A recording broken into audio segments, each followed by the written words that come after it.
Alhamdulillah, setiap hari saya bisa baca sholawat atau mendawamkan sholawat atau istiqomahin sholawat. Alhamdulillah, setiap hari saya baca sholawat Jibril. Per hari saya baca sholawat Jibril 10.000 kali. Kalau ada waktu senggang, aku baca sholawat Jibril itu 15.000 kali, Mbak. Dan Alhamdulillah, saya sholat malam. Setelah sholat malam, saya baca sholawat. Saya sholat duha. Setelah duha, saya baca sholawat. Dan setiap hari aku sedekah subuh, Alhamdulillah.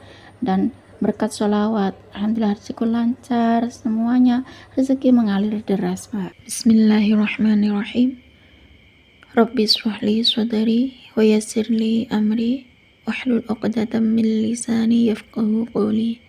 Allahumma sholli ala sayyidina Muhammad wa ala ali sayyidina Muhammad. Assalamualaikum warahmatullahi wabarakatuh. Halo teman-teman, jumpa lagi di channel YouTube Vina Sweet. Nah, di sini saya akan membacakan testimoni keajaiban sholawat ya. Beliau mengamalkan sholawat Jibril, subhanallah. Perharinya tuh baca sholawat Jibril 10.000 kali, bahkan sampai perharinya tuh baca sholawat Jibril tuh 15.000 kali ya teman-teman, subhanallah. Nah, assalamualaikum Mbak Vina. Di sini aku mau berbagi testimoni keajaiban sholawat Jibril yang saya dawamkan. Nama saya Utari, Mbak. Alhamdulillah, berkat amalan sholawat Jibril yang saya dawamkan, per hari saya baca sholawat Jibril 10.000 kali. Bahkan kalau saya ada waktu luang, saya baca sholawat Jibril 15.000 kali, Mbak, per harinya. Atas izin Allah, Allah memberiku kenikmatan beribadah membaca sholawat, dan di sini aku sholawatnya adalah sholawat Jibril. Setiap hari aku baca sholawat. Aku setiap hari baca sholawat Jibrilnya tuh 10.000 kali, Mbak. Alhamdulillah, aku bisa sholat malam, dan setelah sholat malam aku baca sholawat Jibril juga, dan paginya aku juga bisa sholat duha. Setelah sholat duha juga baca sholawat Jibril, Mbak. Dan Alhamdulillah, setiap habis sholat subuh aku bisa sedekah subuh. Alhamdulillah, berkat sholawat Jibril 10.000 kali dan sholawat Jibril 15.000 kali. Atas izin Allah, Allah memberiku rezeki yang selalu lancar terus, Alhamdulillah. Terima kasih ya Mbak Vina. Semoga testimoni keajaiban sholawat yang saya rasakan ini bisa memotivasi teman-teman untuk semakin gebar sholawat, semakin kencengin sholawat. Kalau ada masalah, perbanyak baca sholawat. Selanjutnya ini testimoni keajaiban sholawat dari Kak Asmi. Assalamualaikum warahmatullahi wabarakatuh, Kak Vina. Di sini aku mau berbagi testimoni keajaiban sholawat. Bismillah. Saya juga sedang riyadhah baca sholawat Jibril 4.444 kali, Mbak. Di sini setelah sholat duha aku baca sholawat Jibril 4.444 kali. Setelah sholat duhur aku baca sholawat Jibril 1.000 kali, dan setelah sholat asar saya juga baca sholawat Jibril 4.444 kali.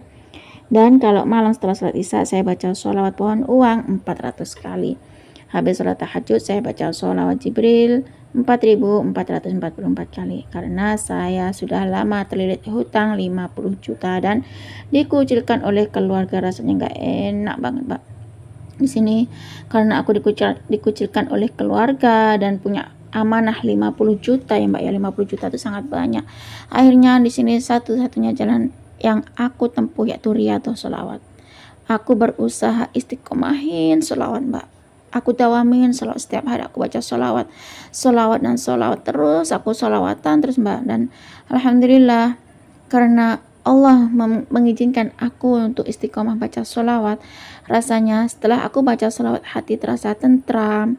Setelah baca sholawat itu banyak sekali jalan keluar.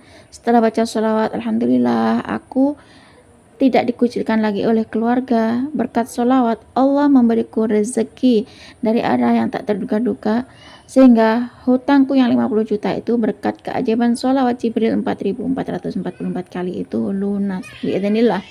Dasarnya sholawat Jibril 4.444 kali, karena di sini aku termotivasi dengan Mbak Enda Sutari yang baca sholawat Jibril 4.444 kali. Di sini Mbak Enda Sutari membaca sholawat Jibril 4.444 kali itu setelah sholat asar. Tapi kalau saya karena aku terlilit hutang 50 juta ya Mbak, jadi aku kencengin Mbak baca sholawat Jibril 4.444 kali setelah sholat duha. Kalau Mbak Enda Sutari baca sholawat Jibrilnya 4.444 kali itu setelah sholat asar ya. Aku juga Mbak, aku baca sholawat Jibril 4.444 kali setelah sholat asar pun juga baca sholawat seperti Mbak Enda Sutari. Tapi aku tambahin, karena aku benar-benar pengen lunas hutang ya, akhirnya aku geber sholawat dengan sholawat Jibril yang 4.444 kali setelah sholat duha, dan sholawat Jibril 4.444 kali setelah sholat asar seperti Mbak Enda Sutari. Dan malamnya setelah sholat isya aku baca sholawat pohon uang 400 kali. Setelah sholat tahajud aku juga baca sholawat Jibril 4.444 kali. Karena aku dengar dari Kiai Haji Ahmad Halwani itu sholawat Jibril adalah sholawat tertua. Sholawat Jibril adalah sholawat terpendek ya. Sholawat Jibril adalah amalan sholawat pendek tapi dahsyat, kabul segala hajat bila diamalkan setiap hari, kan katanya almarhum Syekh Ali Jabir gitu ya. Jadi aku ikutin saran dari Mbak Enda Sutari itu, aku nyoba ya saran dari Mbak Enda Sutari yang sholawat Jibril 4.444 kali itu. Karena Mbak Enda Sutari baca sholawat Jibril 4.444 kali itu setelah sholat asar, Mbak Enda Sutari bisa umroh berkat sholawat ya. Dan berkat sholawat Jibril 4.444 kali itu Mbak Enda Sutari bisa pergi ke Jepang. Berkat sholawat Jibril 4.444 kali itu Mbak Enda Sutari bisa lolos skripsi. Dan pokoknya banyak sekali keajaiban sholawat Jibril 4.444 kali yang dirasakan oleh Mbak Enda Sutari. Akhirnya saya termotivasi dengan videonya Mbak Enda Sutari dengan mengamalkan sholawat Jibril 4.444 kali. Meskipun sholawat Jibril 4.444 kali itu pendek ya, hanya memakan waktu 1 jam ya, tapi kalau kita istiqomah ya, insya Allah Allah kabulin. Seperti hanya saya baca sholawat Jibril 4.444 kali seperti saran Mbak Enda Sutari itu, hutang saya 50 juta lunas, dan alhamdulillah saya nggak dikucilkan lagi oleh keluarga. Dan saya berucap terima kasih banyak kepada Mbak Enda Sutari yang telah memberikan ijazah amalan sholawat Jibril 4.444 kali. Biidznillah, dengan keberkahan sholawat Jibril 4.444 kali dari Mbak Enda Sutari, hutangku yang 50 juta itu lunas. Dan alhamdulillah berkat sholawat keluarga saya jadi rukun kembali dan gak dikucilkan lagi. The power of sholawat, dahsyatnya sholawat. Manfaat sholawat Jibril sangat luar biasa, jarang orang yang tahu ya. Sholawat Jibril kabul seluruh hajat, itu kata almarhum Syekh Ali Jabir ya. Dan sholawat Jibril 4.444 kali itu adalah amalannya Mbak Enda Sutari. Terima kasih Mbak Enda Sutari, dan terima kasih juga buat Mbak Vina. Cukup segini saja Mbak Vin, testimoni keajaiban sholawat Jibril 4.444 kali amalan dari Mbak Enda Sutari itu. Semoga bisa memotivasi teman-teman di luar sana yang lagi terlilit hutang seperti saya 50 juta dan dikucilkan oleh keluarga. Yuk teman-teman kita baca sholawat, geber sholawat, dan jangan lupa setiap hari untuk selalu bersolawat. Karena saya sudah merasakan keajaiban sholawat Jibril 4.444 kali amalan dari Mbak Enda Sutari. Assalamualaikum warahmatullahi wabarakatuh. Waalaikumsalam warahmatullahi wabarakatuh. Terima kasih ya Kak atas kiriman testimoni keajaiban sholawat Jibril 4.444 kali amalan dari Mbak Enda Sutari. Mbak Enda Sutari itu baca sholawat Jibrilnya setelah sholat asar ya, baca sholawat Jibril 4.444 kali. Dengan beliau baca sholawat Jibril 4.444 kali itu setelah sholat asar dan setelah sholat duha dan setelah sholat tahajud. Subhanallah, di sini beliau menggeber sholawat Jibril 4.444 kali karena punya hutang 50 juta. Beliau ngikutin saran dari Mbak Enda Sutari. Beliau mengamalkan amalannya Mbak Enda Sutari, yakni amalan sholawat Jibril 4.444 kali, yang mana Mbak Enda Sutari itu juga mengamalkan amalan sholawat Jibril 4.444 kali, sehingga atas izin Allah Mbak Enda Sutari mengamalkan sholawat Jibril 4.444 kali. Mbak Enda Sutari bisa umroh, Mbak Enda Sutari itu bisa lolos skripsi ya, Mbak Enda Sutari itu bisa jalan-jalan ke Jepang tanpa mengeluarkan biaya. Subhanallah. Nah, di sini bisa kita ambil hikmahnya teman-teman. Kalau orang yang bersungguh-sungguh seperti teman kita itu tadi mengambil amalannya dari Mbak Diana Sutari, kalau sungguh-sungguh mengamalkannya maka akan mendapatkan keajaiban dari Allah ya. Yang penting kita yakin aja pada Allah, kita perbanyak baca sholawat ya, geber sholawat, setiap hari sholawat. Pokoknya setiap hari sholawat, sholawat dan sholawat. Pengen apapun baca sholawat ya, pengen punya jodoh baca sholawat, pengen lunas hutang baca sholawat, pengen hajat apapun geber dengan sholawat. The power of sholawat. Nah, di sini aku akan menjawab pertanyaan teman kita yang katanya, aku sudah pakai ikhtiar jalur langit seperti tahajud, sholawat, istighfar, duha, dan lain-lain. Hidup masih susah, rezeki makin sulit. Apa yang salah dan harus bagaimana Mbak Vina? Agar jalur langit berhasil dan dapat keajaiban itu harus gimana? Nah, kita tetap berdoa kepada Allah Subhanahu wa taala ya, semoga kita semua selalu dalam lindungan Allah, diberikan kemurahan Allah, diberikan rezeki Allah, hidup barokah, diberkahi oleh Allah, hutang dilunasi oleh Allah ya. Di sini yang paling penting adalah kita berdoa sama Allah ya, agar semoga Allah mengampuni dosa-dosa kita, dan jangan lupa kita bersyukur kepada Allah. Kita tetap selalu ucapkan alhamdulillah ya kepada Allah dalam kondisi apapun, katakan alhamdulillah. Karena segalanya itu sudah Allah berikan pada kita, sudah Allah tetapkan pada kita. Dan dalam kehidupan kita, dalam kehidupan rumah tangga kita ya, sudah Allah tentukan. Karena itu adalah karunia Allah yang benar, kita tetap harus syukuri walaupun saat ini dalam keadaan sulit, susah, banyak hutang, kita tetap bersyukur kepada Allah ya, tetap bersyukur kepada Allah ya teman-teman. Gak ada alasan apapun, lebih banyak kenikmatan yang kita dapatkan daripada kesusahan seperti kondisi yang saat ini. Nah, ketika susah ya atau banyak hutang, tetap katakan alhamdulillah gitu ya, karena orang yang bersyukur akan Allah tambahkan nikmatnya. Hidupnya tuh berkah karena Allah ya. Kalaupun punya lunas, andaikan hutangnya tuh lunas ya, tetap ucapkan syukur kepada Allah. Karena kalau kita bersyukur, benar-benar bersyukur ya, insya Allah berarti kita tuh benar-benar mengizinkan diri kita itu menjadi orang yang berkelimpahan ya teman-teman. Nah, kan ada yang banyak bertanya kayak gitu ya, banyak sekali, nggak hanya satu atau dua sudah ikhtiar jalur langit tapi kok makin susah gitu. Nah, ucapan kalian itu adalah doa kalian, karena Allah sesuai dengan prasangka hambanya. Kalau hambanya itu berprasangka banyak rezeki, maka Allah kasih rezeki. Kita sudah susah payah ya, udah berusaha keras cari rezeki, ibadah malam, semuanya sudah dikerjakan, seperti ikhtiar langit, ikhtiar bumi, sudah dikerjakan semuanya ya, rasanya kok sulit banget gitu. Nah, gini, kalau kita merasa kayak gitu, kan gini, Allah sesuai dengan rasa hambanya, lebih baik kita ucapkan syukur alhamdulillah pada Allah ya, kita syukuri apa yang Allah berikan pada saat ini pada kita, meskipun dalam kondisi bahagia ataupun susah, kita tetap ikhtiar jalur langit ya, kita deketin Allah dengan cara jalur langit ya. Nah, ada juga ya, semuanya sudah melakukan ikhtiar langit, ikhtiar bumi seperti sedekah, sudah tahajud, sholawat, istighfar, dan sudah bekerja keras secara dunia, sudah berbisnis sana sini, nggak ada juga hasil ya. Kita tinggal koreksi pada diri sendiri, kita terima saja, terima, kita sabar, ikhlas, itu kuncinya ya teman-teman. Dan kemudian kita tuh sabar menunggu pertolongan Allah, ridha Allah, dan segalanya ketetapannya Allah. Kalau kita sudah menerima ya takdir Allah, insya Allah keajaiban itu akan datang ya. Kunci hadirnya keajaiban itu datang adalah kita menerima, nggak usah nungguin keajaiban Allah ya. Apa yang kita terima segalanya adalah ketetapan dari Allah yang terjadi pada diri kita, baik itu suka ataupun duka ya teman-teman. Nah, kita tuh jangan menggerutu ya, kita tuh ridho saja dengan ketetapan Allah, berarti kita belum siap mendapatkan kejutan sebelumnya.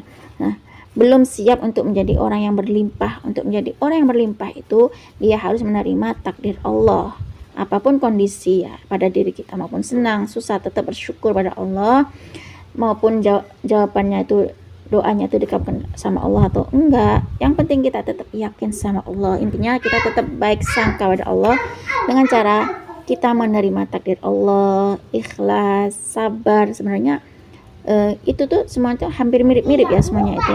Nah, bagaimana kondisi kita, apapun kondisi kita, kita terima dengan ketentuan Allah yang Allah berikan pada kita. Misalnya kita minta rezeki lancar, hutang lunas, pakai jalur langit ya, pakai jalur bumi kita sudah lakukan, semuanya kita amalin, semuanya gini ya. Tapi masalah kok nggak selesai-selesai gitu, justru malah makin banyak gitu ya. Kalau posisinya begitu ya, kita tuh tetap baik sangka sama Allah, itu asli mutlak yang gini ya, yang Allah berikan pada kita. Yang memberikan rezeki itu Allah, memberikan kebahagiaan itu Allah ya. Allah tuh bukan gini ya, bukannya nggak ngabulin doa kita, itu kan semuanya terserah Allah, itu adalah ranahnya Allah ya teman-teman. Nah, kita tuh mau dikasih apa enggak itu terserah Allah ya. Kalau kita ini hanya kewajiban kita adalah beribadah kepada Allah. Kalau masalah pengabulan doa itu adalah ranahnya Allah ya teman-teman. Nah, sepenuhnya kita yakin pada Allah, kita ibadah pada Allah karena itu hak Allah. Berkali-kali sudah saya katakan ya, kita nggak usah maksa Allah. Allah tuh tahu apa yang terbaik buat kita ya. Meskipun kita sudah tahajud, sedekah, kemudian kita sudah melakukan jalur bumi ya, kerja keras segala macam, tapi hasilnya belum sesuai dengan harapan kita, kita tuh berpikirnya tuh jangan negatif thinking gitu ya. Kita tuh nggak usah masuk ke ranahnya Allah ya, nggak usah berbelok ke tempatnya Allah. Terserah Allah kapan Allah ngabulinnya ya, itu semuanya terserah Allah. Kita nggak usah ikut campur urusan Allah, sepenuhnya itu adalah hak prerogatif Allah, dan Allah lah yang mengabulkan, Allah yang mengijabah doa kita, keinginan kita. Sedangkan kita kalau minta apa-apa, kalau masuk ke ranahnya Allah tuh salah ya teman-teman. Kita tuh di sini hanya berdoa kepada Allah, memohon pada Allah, berusaha ikhtiar langit, ikhtiar bumi, selebihnya itu terserah Allah, pasrahin pada Allah ya. Kalau kita memaksakan diri untuk keinginan kita cepat dikabulkan, maka kita akan gini, akan nungguin gitu, akan marah-marah terus, gak akan ada sabarnya, gak akan terima takdir Allah ya.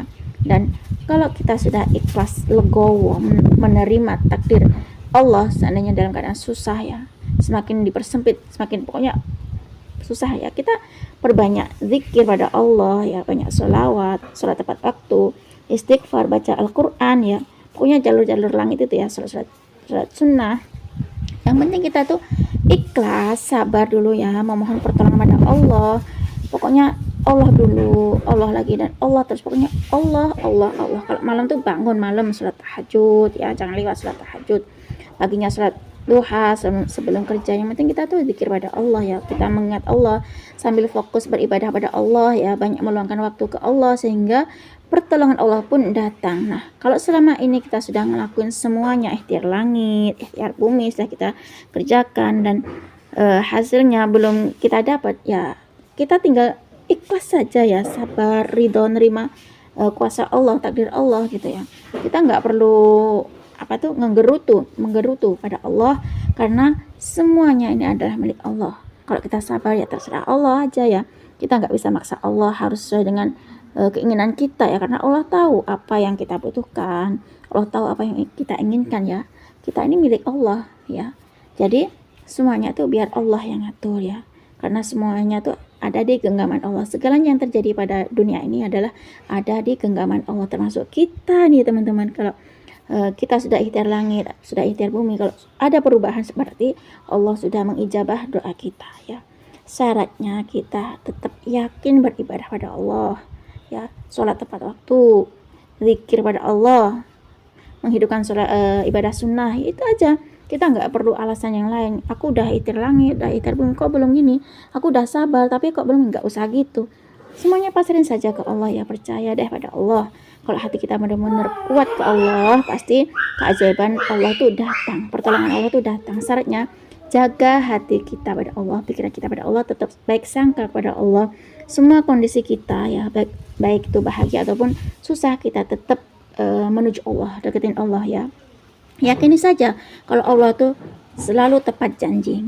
Allah tuh nggak pernah ingkar janji ya. Perjalanan hidup kita ini sudah ditulis di Lauhul Mahfuz sana ya, kita Allah ya.